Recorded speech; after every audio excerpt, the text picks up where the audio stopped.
how many of you have heard or know about the National Cybersecurity Center and what we do? Okay, so a lot of you. So let me ask you this. How many attended our national symposium? Oh, okay. Some of you missed it. Okay, so next time. So that, yeah, let me, so that, we got drinks going on. Those of you already starting, you'll appreciate this joke more. But everybody down knows what a phishing attack is. But I like to give a mental image, and some of you may have already seen this that came to my event. So it's kind of a bait and switch kind of thing, right? So, but if you don't know what it is in terms of, you click on that email you shouldn't have, or that attachment shouldn't have, it collects information, you shouldn't have put that in.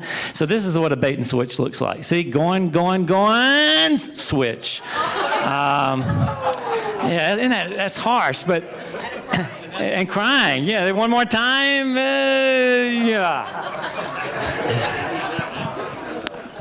That goes along really well with a glass of wine, I'm just saying, or a beer. So just very quickly, just a little bit of the community we're building. And this community, yes, it started as, kind of Colorado Springs. This was started by the governor, but it is an ecosystem. You've probably heard a lot about ecosystems. You've heard about, how, because here's the issue. This, as General Michael Hayden said last, when he was at our event a couple weeks ago, he says, this has, like no other war in the history of cybersecurity, this has to be a public-private thing. Because this isn't like we can just delegate this to the military and it goes away and it's gone to the federal government. And even small business, and I'll give you some stats, you've probably already seen them in terms of the tax to small business and what the impact of that is. But this is something that has to be a public-private partnership. And so this ecosystem is like some, but I want to tell you some exciting things going on, because I really believe that Colorado Springs is, and the state of Colorado is going to be one of the 4 or 5, call it epicenters of cybersecurity in the nation. And we're really excited about it, and I'm going to give you some highlights as far as some of the things we're doing so that you do that and get excited about it, because it is kind of cool to be part of a community that matters, and there's no community that would matter more than the risk of what this is. So in 2016, Governor Hickenlooper started the National Cybersecurity Center. It is a 501c3, so it is not a government agency.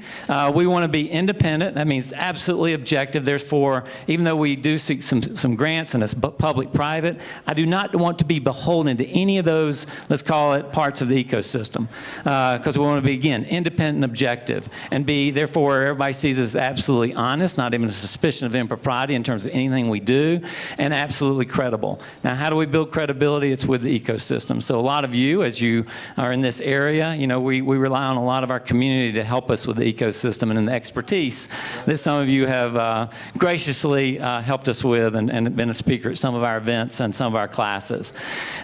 You know this. I'm going to, again, I don't know all that was covered this afternoon, but we know the big difference in this Equifax breach, as most of us know, of 140-something million, was before, like how many in this room have had your credit card or something where you've had to change it?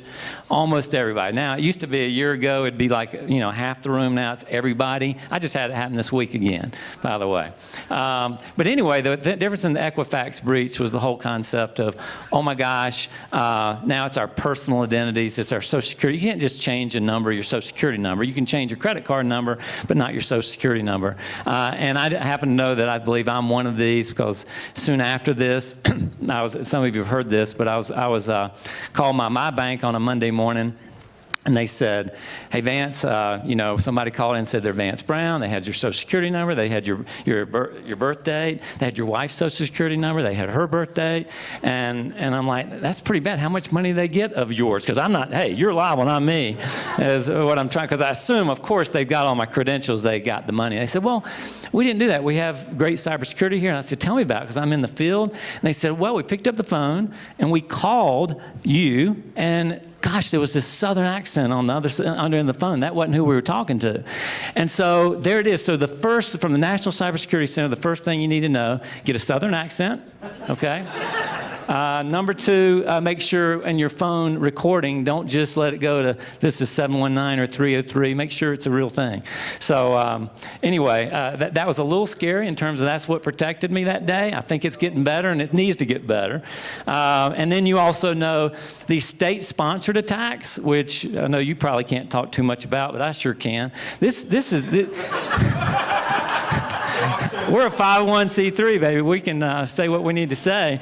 But this is absolutely crazy that you had a state-sponsored attack. You know, there were 7 indictments against our Russians that were indicted related to this. And this is right here in Colorado Springs as far as the United States Anti-Drug Agency, because this agency was involved in catching, as far as the Russians in terms of a doping thing related to the Olympics. Of course, they wanted a smear campaign and get in and see all the health records of our athletes. And of course, there are other things associated with this, like Westinghouse and all kinds of bad things related to information that, gosh, we don't want our nuclear information and energy, you know, all that taken. But now the fact that we know that there's a state sponsor that came right into Colorado Springs and tried to do a spear phishing, they call it, attack on our anti-doping agency, drug agency, is you know, right here at home. But it's going on everywhere. And we predict it's only increasing. And it's kind of increasing exponentially. And so that's why it has to be all of us in this together in this community do something about it. And again, not just the community here in Colorado Springs, that extends to Colorado,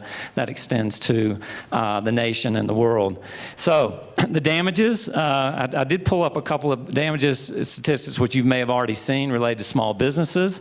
But after a breach, you know, on average for small businesses, 60% on average lost $180,000. That means within 6 months, most of those then went under, because most small businesses cannot absorb $180,000, you know, damage breach that it takes them to get going again. Again, what you guys, I'm sure, learned a lot about today, there's a lot of low-hanging fruit.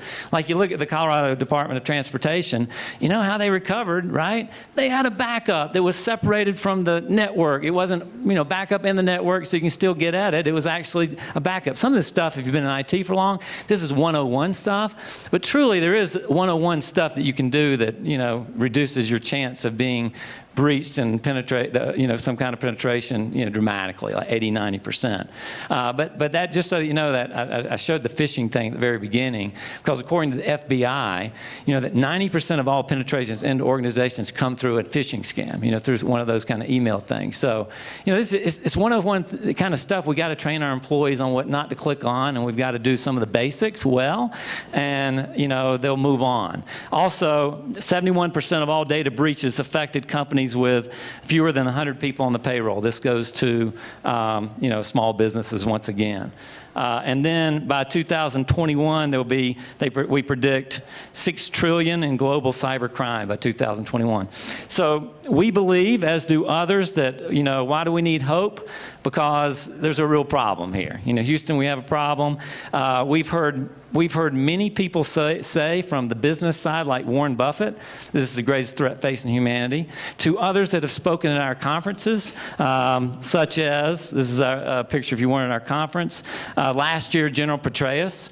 I was honored to be able to pick him up from the airport and take him to the event. That was last year's event. And I asked him, what do you think? You know, he was director of the CIA. He was a 4-star general. He knows something like you do. You know, these people know something. I'm 501c3. I don't know it all. But I can speak about it. But I'm asking, he's now kind of a civilian. But I found out, I said, you've been about securing the world really all your life and securing this nation. Like, well, you know, what gets you up in the morning? I mean, he's working for KKR, a private equity company, right? I mean, it's just a little difference. He said, you know, what I'm doing though, and I knew this for KKR, is he's running their cybersecurity division and looking for some of the top technologies throughout the world to, to really go after this, and said, so I'm all about securing the world. By the way, our tagline is securing the world in this ecosystem, secure the world. So based on what he said, I said, hey, that's what we want to be. We're gonna be about securing the world. So and this year, General Michael Hayden, which some of you know, also has been a director of the CIA and 4-star general. And I was picked him, again, my favorite part of the job is picking these kind of guys up from the airport and asking them all kind of questions. He mostly talked about the Packers and Pittsburgh Steelers. Boy, he would just make sure nothing happens to me. I don't fear a lot of things, but I fear that. But What's that? It's on the internet. It's going live. It's streaming, I'm sure. And he's watching right now and probably got a text coming in. But anyway, what he said was, and I really love it, he said absolutely, you know, that most would say, when you look at a threat, you got to look at what the probability is that something will happen. You know, we know when there's an attack and there's a bomb attack that we have protocols for response. One of the things that scare us all in this world is what's the protocol? What's the protocol when we get, when our drug agency gets attacked, or if there's a power grid goes down, small businesses get taken out. It's one of these things of bleeding almost slowly. When small businesses are taken out that way, that's like a slow way to bleed us out. And I want him to talk about the elections and the interference. I am going to talk about that momentarily. The point being is how do we respond, and what is the response to some of these kind of attacks? We really don't have totally figured out. And so these kind of policies obviously are important as far as the future. But this is what he said again. He said, what matters now, and that's one of the reasons I pick up the mic to try to evangelize this, he said every time you speak, get out there and make everybody know they're a part of this. This isn't going to be delegated to the military totally. This is going to be, all of us got to be in this together, and together we win. Also, this event I'm proud of. This just came out in the Wall Street Journal, but it says we're providing scholarships. This is our governor, who is again our founder. We're providing scholarships to mayors and county council members, and grants to county commissioners to spend a couple of days to come down to the National Cybersecurity Center in Colorado Springs. We want this event to be similar to the Space Foundation, this Space Symposium. So we've got now a Cyber Symposium going on. We believe we're already one of the premier events in the country today, and we plan to continue that. But again, this event of the National Cybersecurity Center, and again, we've only been doing this since 2016, is already getting this national exposure, which we're very proud of. But notice this, and I'm going to get on him, but our governor said, this is a war we're not going to win. That's what was quoted. I'm like, what are you, what? Come on. Come on. Preach it. Preach it. No, it is a war we're going to win. And by the way, if you read the context, and I know the press never takes anything out of context as far as, but the context of that is that, look, it's never going to go away, is what he was saying. This is something that's never going to go away. In terms of the cyber, in terms of everything we do, in terms of defensive, counter, whatever we do, this isn't going away, because our entire society is so tied in to this, to the internet, into an environment that was never designed with security in mind, right? So again, this is the internet of everything, is the world we live in. So all your devices, every part of our infrastructure is, in this. So it's not going to go away. So from a workforce, telling your kids what kind of careers to get into, this is a heck of a career. Some early wins we've had at the NCC. Number one, there's some new blockchain legislation of Senate Bill 086. Well, here's what I love. By the way, I've never taken this job because I came out of IT, kind of the corporate world, and I'm like, I'm not going to get in the bureaucracy, not that government can be bureaucratic. I'm sure that's not the case. But I wasn't going to do all that unless I felt like this. And I called the governor. I said, "What is the job?" And he described that vision of government industry, and how we're all working together with education. And he said, "I saw this in Israel, but I know this will work in Colorado and expand out from there, because we do things together in Colorado." And this is the first time I have true data. In terms of 086, which helped fund through the University of Colorado Springs, helped fund the NCC in terms of the public part of this public-private partnership, it approved by 97%.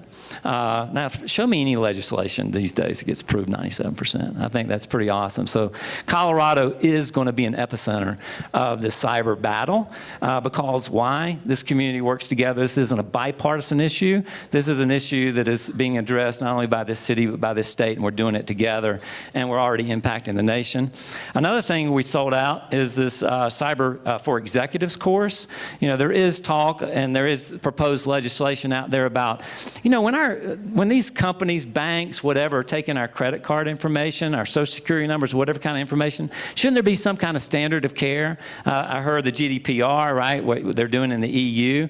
But, if companies at the C level and the board level, shouldn't they put a certain amount of money into cybersecurity if they're going to take our personal information? I personally think that's should be a standard of care. Well, this is becoming more and more. I'm pretty sure it will be legislation at some point, but it's already being talked about. But we're addressing that head on at the NCC.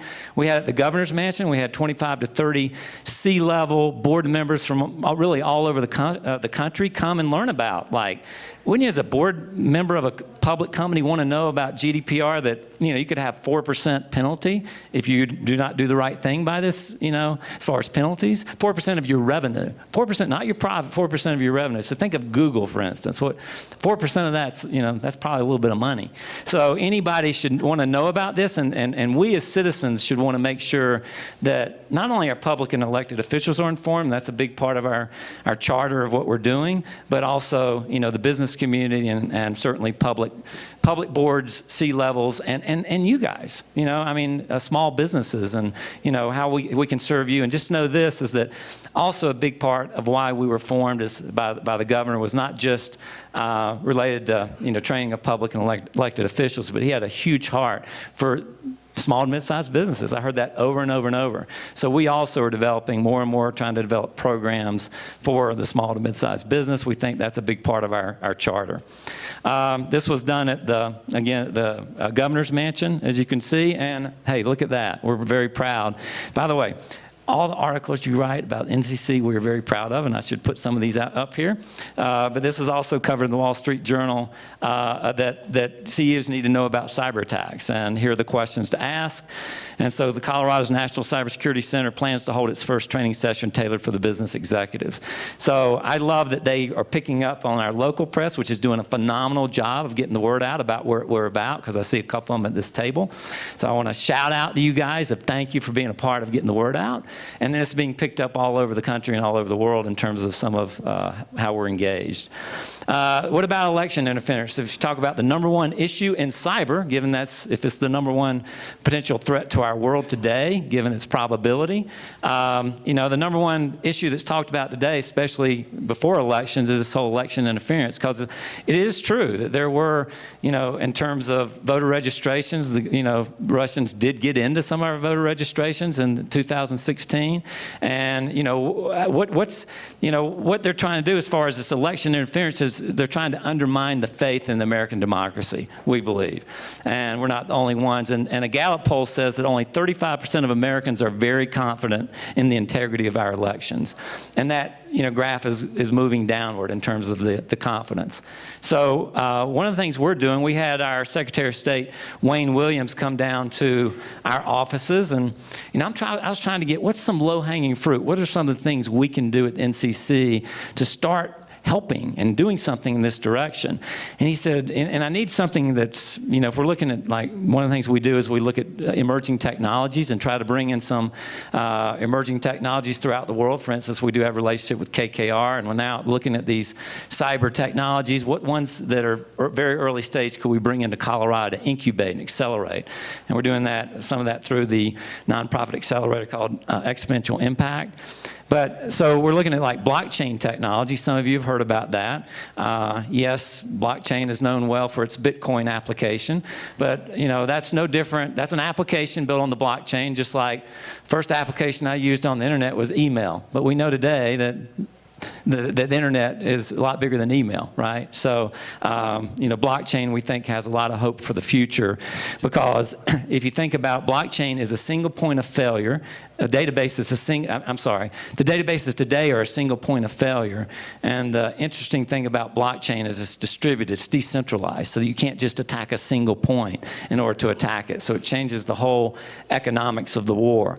But one of the things that we thought we could do, given he was talking about, did you know that we have absentee voters, for instance, like our military, like people on submarines.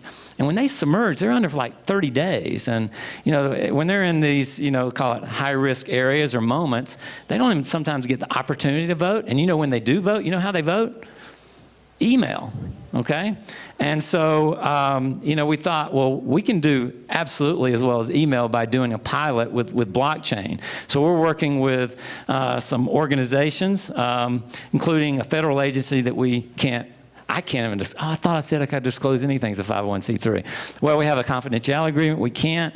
But we're working with the city of Denver and the city of Colorado Springs. Go Colorado, and way to go, to partner. Forrest Senti is back here. He runs this for us, so he'd do a better job at talking about it right now. I should throw him the mic, but in the interest of time, we are looking at this application. So in the spring elections, we hope to do a pilot with the city of Denver and the city of Colorado Springs with the support of our Secretary of State.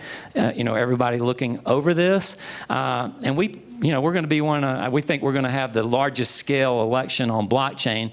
Now, so we don't freak out anybody. It's a pilot. There's a parallel manual system, so we're not risking anything to anybody. We're just saying, you know what? We're already the leading state in the nation in terms of the integrity of our election system and how it's perceived. So, I mean, if we're number one, we need to stay there, and we need to lead the way, as we should do, to go and say, hey, let's start testing this. Is this blockchain something that could be a way to secure our elections in the United States one day? Because I do not believe, even though I agree today we should use all manual ballots, man, I'm telling the millennials got to get in the game, and they're going to use this, right? And I would love to think that one day you can vote using this, right? And it be more secure than a paper ballot system. And that's the goal, and that's the hope.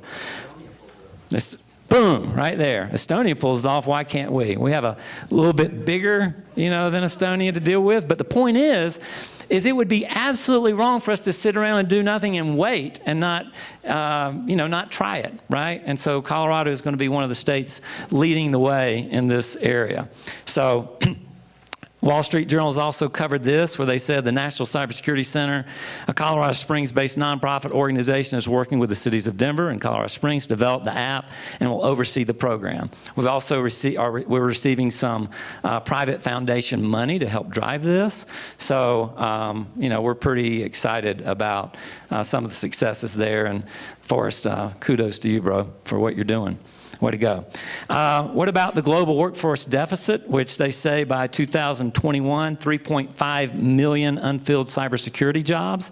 Not okay. Well, Colorado Springs is doing something about it, right, Vinny? I mean, we're on it.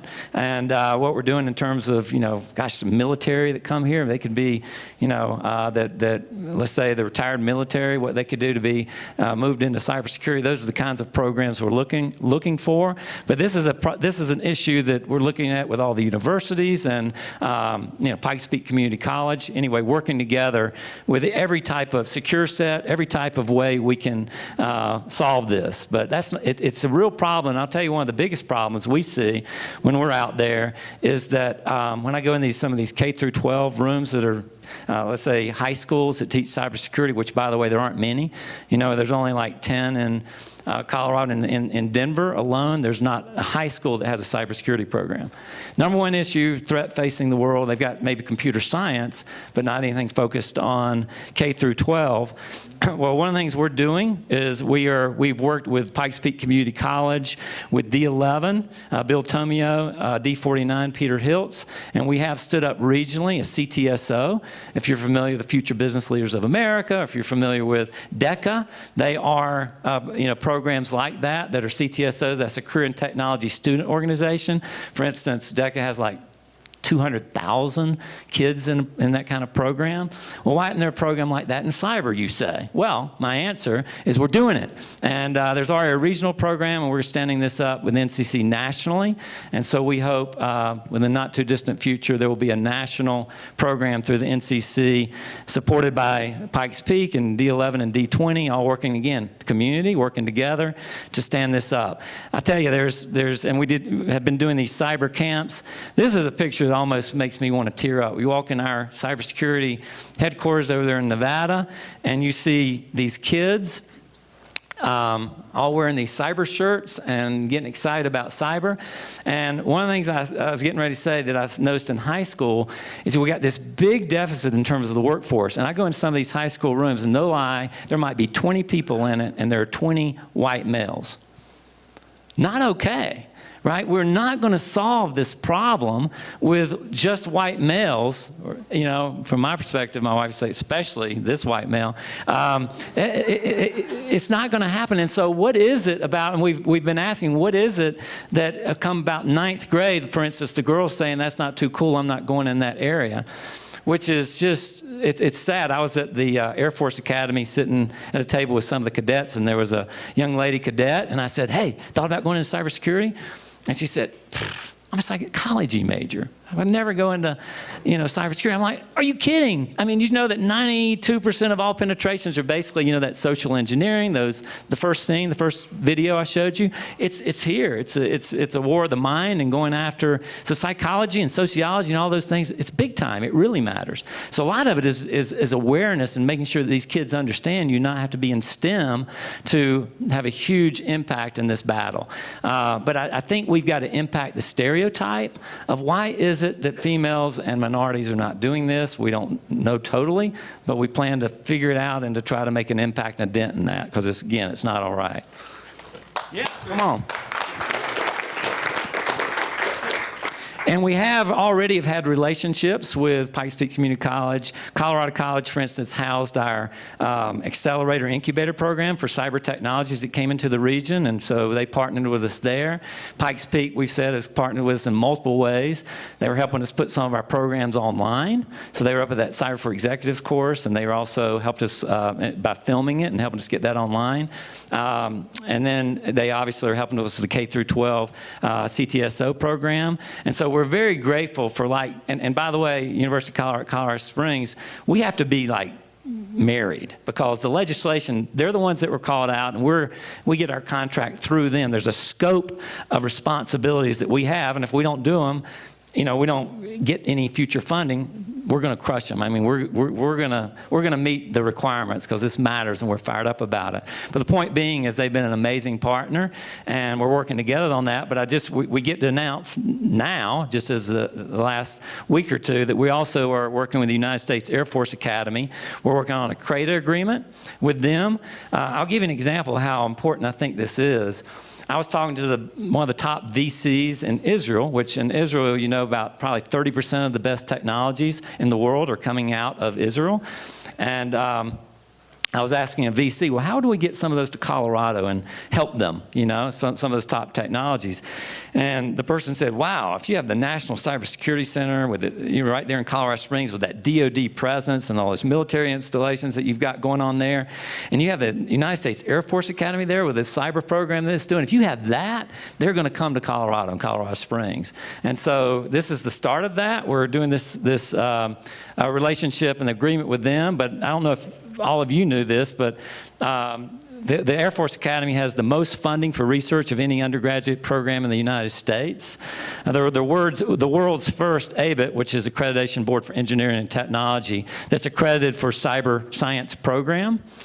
And I mean, get this, they're the only undergraduate institution where students design and deploy satellites flying Air Force and DoD missions. I mean, a lot of countries don't have 3 or 4 satellites. Our Air Force Academy has satellites. And so the kinds of testing we can do, combined with that public-private, working with entrepreneurs on security technologies, working with those cadets, with the funding that we have. You see the public-private thing, how it's playing out and how cool this is in this region. And, they also are working on this Air Force Cyber Innovation Center. So as we're trying to build out our National Cybersecurity Center, which is a building of 130,000 square feet, which we hope to one day have cyber ranges and cyber labs and maybe SCIFs, et cetera. They're also doing this, and it's really cool that none of this is in competition. This is collaboration. Collaboration wins this battle. And I'm very proud to be part of a region. I would be out of this job if it was all just bureaucratic fighting. It's just not.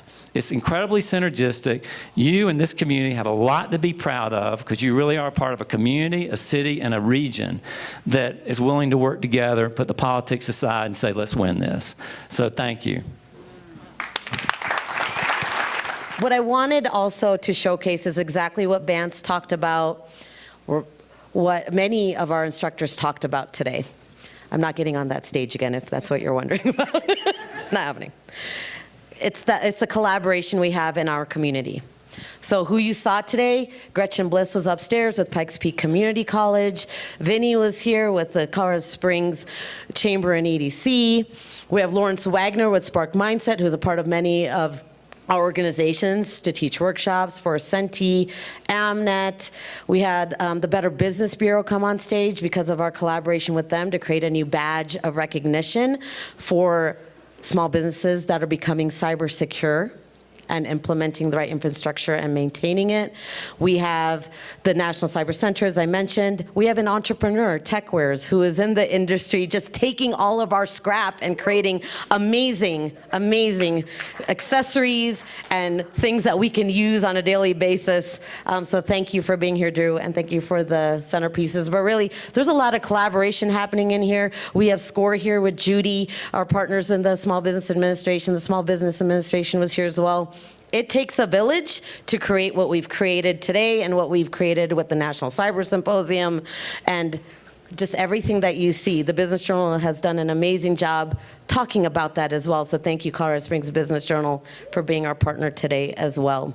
So thank you all for being here, because we're creating community, we're creating the ecosystem we're all talking about, and we're doing it together. And when you work together, so much amazing things can happen. So thank you for being a part of that. What was that? Was that? Oh, I don't. Thank you. One more thing, our sponsors mean the world to us. We are sponsored by El Paso County. That's our host, the Small Business Administration, the City of Colorado Springs, and Credit Union, and the Small Business Administration. If I said that twice, it was worth it. This event had additional sponsors that are very important to talk about. The City of Colorado Springs gave us $10,000 extra in the budget they already were giving us to support this programming, because they knew the SBDC works very hard to bring education that matters to small business. So we are the go-to in this community for cybersecurity education and so much more that I would love to talk to you about. Also, Colorado Springs Business Journal, thank you, as always, for being here. Small Business Administration, the Colorado Business Development Foundation. That is the 501c3 that the SBDCs use to earn grants and support our programs. We also are an enterprise zone, so I can't let you leave without making that last ask. If you like what you saw and you got a discount to come here from the chambers and you got fed all day and you just loved it, please always think about funding your Small Business Development Center. Even if you came down from Denver, or you're here in Colorado Springs, or you're in Pueblo, every $2 helps us, literally. Anything you want to donate back to us, we truly appreciate it. And there's a link on our website for that, pikespeaksbdc.org/donate. So please take a look at that. I want to thank ABC Bank and Murray Security Services for sponsoring our happy hour. I know, the most special partner right now. Appetizers are coming out shortly. We have a huge spread coming out, so if anything, make a plate and take it with you, okay? If you're gonna leave, that's totally fine. 365 Grand Club for helping us with our lodging, Pikes Peak Regional Building to help us with our bags, TechWares again for being here and support with us for our centerpieces. So with that, the Pikes Peak SBDC, the Colorado SBDC Network, SBDC TechSource, Cyber CYA, all of our wonderful programs are so appreciative of you being here. Thank you, and thanks for taking the next steps to securing your business. Woo! Yes.